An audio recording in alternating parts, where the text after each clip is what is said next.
Hey friends, welcome to this latest weekly tasting, Best of the West. Let's try the wines in this pack.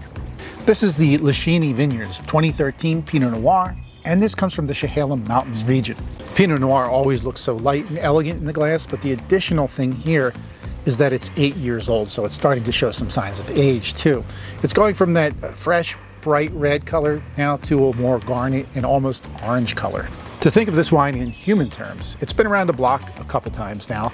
It's leaving its juvenile years and starting to enter maturity. So all that restlessness and that vibrance that it had is now mellowing out. Let's give it a taste.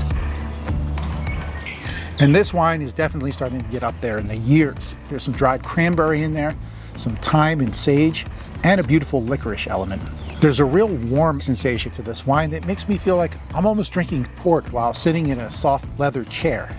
Pinot Noir is beautiful as it ages, and this is in the perfect window of time for drinking. It's comforting in a way that words can't necessarily describe. You just feel it. Okay, thanks for hanging with me and tasting too. Cheers.